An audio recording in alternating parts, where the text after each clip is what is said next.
Palomo ni Basilio at saka ako, kalating million kami. So it's up to you guys to fulfill those voids. No? Fulfill the void, ibig sabihin, para din naman sa inyo yan eh. Hindi naman yan para sa akin. So kung gusto ninyo na maulanan kayo doon, go ahead. Di ba? Yes po. Nag-ambag kayo.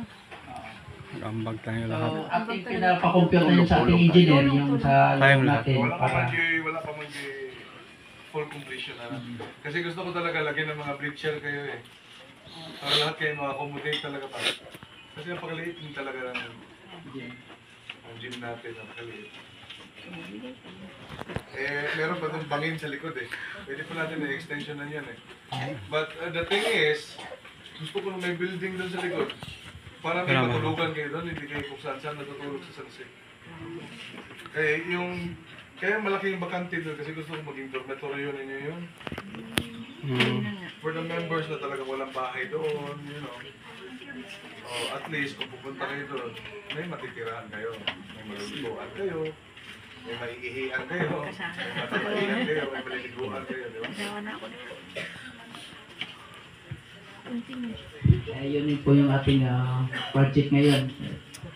So, sana po, alam na natin kung ano yung gagawin natin. Hindi naman para sa akin yun. It's for you to be comfortable.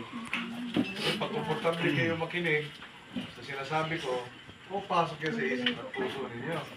Pag hindi kayo komportable, siguro mag-alingasan niya. Ang sinasabi nung nasa stage, hindi niyo yun talaga.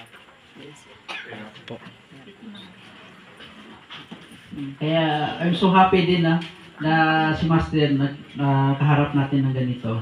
Kasi yung tama talaga yun na mas maganda yung naka-piece-to-piece po tayo na nakaharap po compare na mag-speech si Master dito. Kaya nga yung sa danaanan namin chapter, sabi pa nila na hindi na pala magsalita si Master. Sabi ko, hindi pa kayo kontento nakaharap-harap na natin nakakuha si Master na mag-speech pa na magsasalita pa sa stage. So yun na lang, at least pasalamat po na tayo na nakaharap-harap po tayo kay Master dito, nakapagpinto si Master na gano'n. Kasi iba rin yung andun sa stage compared na nandito po na nakaharap po natin. Ganun din natin. naman eh, share din naman nila sa Facebook yan eh. Marami tayong marites o. Mga inaamin mo nila. So, maririnig din yung chapter. Hindi ka naman kailangan na ubusin lahat ng salita ko sa isang chapter eh. Ang importante, nakaturo ako ng kaalaman. You know, may alam kasi kayo, may alam kayo. Pag wala akong sinabi na hindi, wala rin kayo alam, di ba? Yes, correct. Very simple.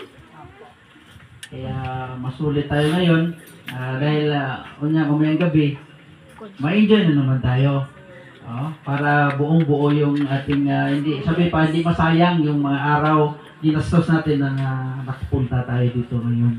So pinakaswerte po tayo na nakarating dito. Di ba? Nandito si Master. So example, kung doon ka papupunta ng San Jose, Laki ng gasto. laki ng gasto. Yung unang lakad ko pang alam ko there, so nadagdagan na tayo ng 30 plus eh. Plus sa chapter. So, yun. Kailangan talaga ayusin natin. So yun na po ating gagawin, no? Mga sekretary natin mamaya, no? 1 o'clock yung ating sekretary mamaya.